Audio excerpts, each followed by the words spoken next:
عزیزان ملت اسلامیہ، آج 16واں رمضان ہو چکا ہے۔ کتنے دن گزر گئے رمضان شریف کے؟ 15 دن گزر چکے ہیں، اور آج ہم 16ویں رمضان میں اپنی قیمتی سانسیں لے رہے ہیں۔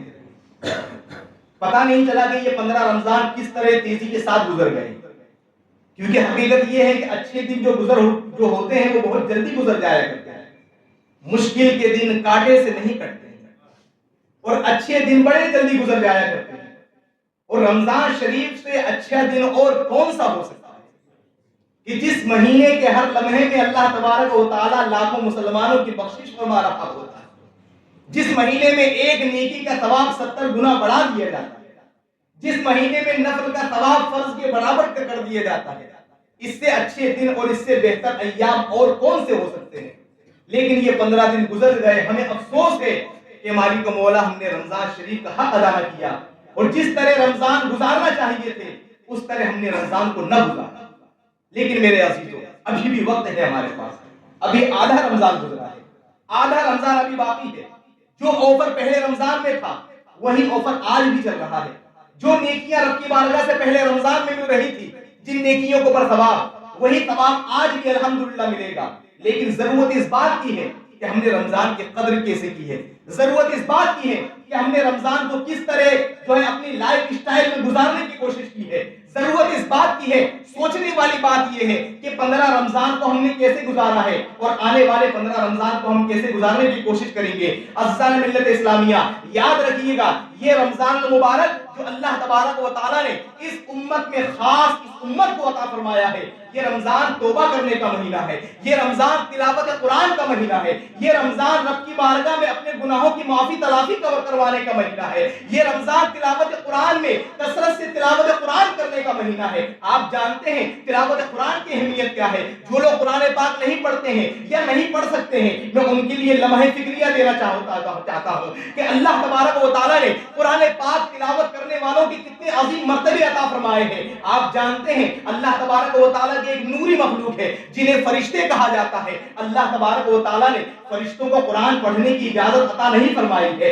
یہی وجہ ہے کہ جب کوئی بندے مومن قرآن پاک پڑھتا ہے تو فرشتے اس کے لبوں کو چوم لیا کرتے ہیں۔ سبحان اللہ سبحان اللہ، فرشتے اس کے لبوں کو چوم لیا کرتے ہیں، کیونکہ قرآن پاک فرشتے پڑھ نہیں سکتے، لیکن قرآن پاک سننے سے ان کو ذوق آ جاتا ہے، قرآن پاک سننے سے ان کو مزہ آتا ہے، قرآن پاک سننے سے ہی ان کی طرح پوری ہو جاتی ہے۔ عزیزان ملت اسلامیہ، آج بہت سارے لوگ قرآن پاک پڑھتے نہیں ہیں، لیکن قرآن پاک سن بھی نہیں سکتے ہیں۔ چلو آپ کو پڑھنا نہیں آتا ہے، لیکن اللہ تبارک و تعالیٰ نے آپ کو قوت سماعت عطا فرمائی ہے، سننے کی طاقت عطا فرمائی ہے۔ آپ میوزک سنتے ہیں، آپ گانا سنتے ہیں، آپ فضول باتیں سنتے ہیں، لیکن کیا قرآن پاک سننے کا آپ کے پاس وقت نہیں ہے؟ تراویح الحمدللہ اتنا بہترین سسٹم ہے پورے قرآن پاک کو سننے کے لیے۔ اس تراویح کو حضرت عمر رضی اللہ تعالیٰ عنہ نے جو جماعت کی شکل میں مرتب فرمایا ہے، قیامت تک کے لیے احسان رہے گا امت پر حضرت عمر رضی اللہ تعالیٰ عنہ کا، کہ جماعت کی شکل میں قرآن پاک کو حضرت عمر رضی اللہ تعالیٰ عنہ نے پوری امت کے لیے اتنا بہترین نظام بنا دیا ہے کہ تراویح میں جو بندہ پابندی کرے گا، الحمد شریف کے الف سے لے کر سورہ ناس کی سین تک پورا قرآن کریم سننے کی سعادت حاصل کر لے جائے گا، پورا قرآن کریم سننے کی سعادت پائے گا۔ عزیزان ملت اسلامیہ، لیکن بڑے افسوس کے ساتھ کہنا پڑتا ہے آج کچھ مسلمان، ہر مسلمان کی بات نہیں کرتا ہوں کیونکہ اگر سب مسلمان کی بات کی جائے تو ہماری مسجد خالی نظر آ جاتی ہے، لیکن الحمدللہ آج کے ہمارے نمازی بالکل ڈٹے ہوئے ہیں، اپنے مشن پر قائم ہے، اپنے شیطان سے جنگ کرنے میں بالکل ڈٹے ہوئے ہیں کہ چاہے کچھ بھی ہو جائے، 1 رمضان گزر جائے، 10 رمضان گزر جائے، 15 رمضان گزر جائے، لیکن ہم پیچھے ہٹنے والے نہیں ہیں۔ الحمدللہ جو لوگ پہلے رمضان میں تراویح میں شرکت کر رہے تھے، آج بھی الحمدللہ وہ رمضان وہ تراویح میں شرکت کر رہے ہیں، پابندی سے شرکت کر رہے ہیں، کیونکہ انہیں پتا ہے یہ تراویح اب اور دنوں میں نہیں آنے والی ہے، یہ قرآن پاک سننے کی سعادت ہمیں اور دنوں میں نہیں ملنے والی ہے۔ لیکن میں ان مسلمانوں سے کہنا چاہوں گا جو 10 رمضان کے بعد غائب ہو جاتے ہیں، 15 رمضان کے بعد غائب ہو جاتے ہیں اور سوچتے ہیں کہ چلو آدھا قرآن تو سن لیا ہے، سوچتے ہیں کہ چلو 20-21 پارے تو سن لیے ہیں، اب مزید ہم شب قدر میں سن لیں گے۔ میرے عزیزو، یہ کون سی عقل مندی ہے کہ آپ نے 10 پارے سن لیے اور اپنے آپ کو فری کر دیا، 15 پارے سن لیے اور اپنے آپ کو فری کر دیا؟ آئیے میں آپ کو اندازہ بتاؤں حدیث پاک کی روشنی میں کہ قرآن پاک سننے کی اہمیت کیا ہے، قرآن پاک سننے کا مقام کیا ہے۔ اللہ کے رسول علیہ الصلوۃ والسلام کو قرآن پاک سننا کتنا پسند تھا۔ وہ عظیم ذات کی پر قرآن پاک کو اتارا گیا ہے. اللہ کے رسول علیہ السلام قرآن سنا کرتے تھے. حضرت عبداللہ بن مسعود رضی اللہ تعالیٰ عنہ ایک جلیل القدر صحابی رسول ہے, وہ عرض کرتے ہیں, ارشاد فرماتے ہیں کہ حضور علیہ السلام کی بارگاہ میں حاضر تھا. پیارے آقا صلی اللہ علیہ وسلم نے فرمایا, اے عبداللہ بن مسعود مجھے قرآن سناؤ. حضرت عبداللہ بن مسعود رضی اللہ تعالیٰ عنہ عرض کرتے ہیں, یا رسول اللہ علیہ السلام میں آپ کو قرآن سناؤں جبکہ آپ پر تو پورا قرآن کریم نازل کیا گیا ہے, آپ پر تو پورا قرآن اترا ہے. حضرت عبداللہ بن مسعود رضی اللہ تعالیٰ عنہ سے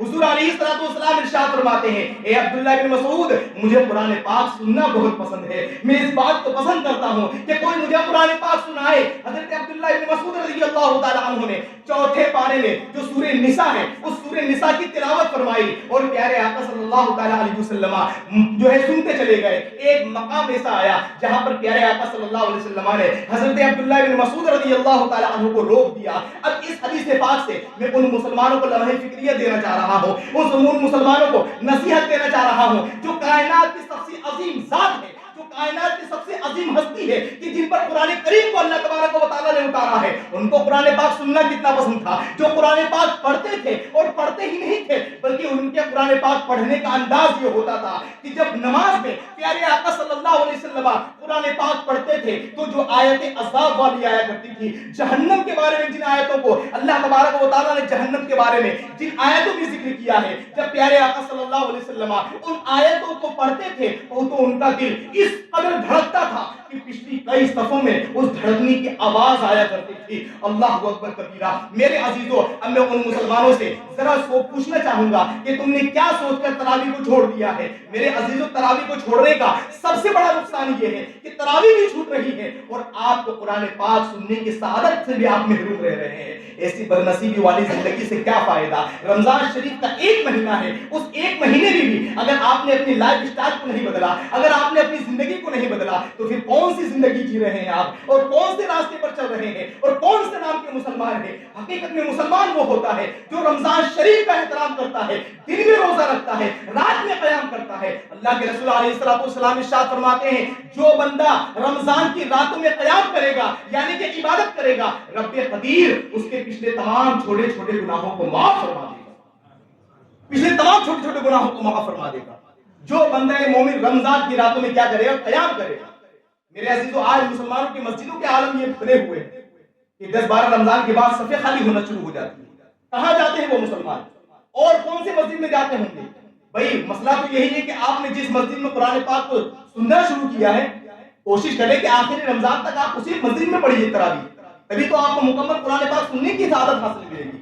اگر آپ سوچیں کہ ایک رمضان میں یہاں سن لوں, دوسرے رمضان میں کسی اور مسجد میں سن لوں, تیسرے رمضان میں کسی اور مسجد میں سن لوں, تو پھر کیا ہوگا؟ آپ قرآن پاک کو کیسے مکمل طور پر سن پائیں گے؟ میرے عزیزوں, تو اللہ تبارک و تعالیٰ نے توفیق عطا فرمائی ہے, قرآن پاک پڑھیے بھی اور قرآن پاک سنیے بھی. تو یہ مہینہ کون سا ہے؟ رب کی بارگاہ میں توبہ کرنے کا مہینہ ہے. اللہ کے رسول علیہ السلام ارشاد فرماتے ہیں کہ جب بندہ مومن رب کی بارگاہ میں توبہ کرتا ہے تو اللہ تبارک و تعالیٰ اسے اپنی بارگاہ کا محبوب اور پسندیدہ بندہ بنا لیا کرتا ہے. سبحان اللہ. تو ہمیں چاہیے کہ ہم رمضان کی قدر کریں. 15 دن اور باقی ہے, کوشش کریں, غور و فکر کریں کہ ان پہلے کے 15 دنوں کو ہم نے کیسے گزارا. اگر کوتاہی کی ہے تو آنے والے 15 دنوں کو کوتاہی سے بچانے کی کوشش کریں. نمازوں کی پابندی کریں, تراویح کی پابندی کریں. جو لوگ روزہ نہیں رکھ رہے تھے وہ خدا کے واسطے روزہ رکھنا شروع کریں.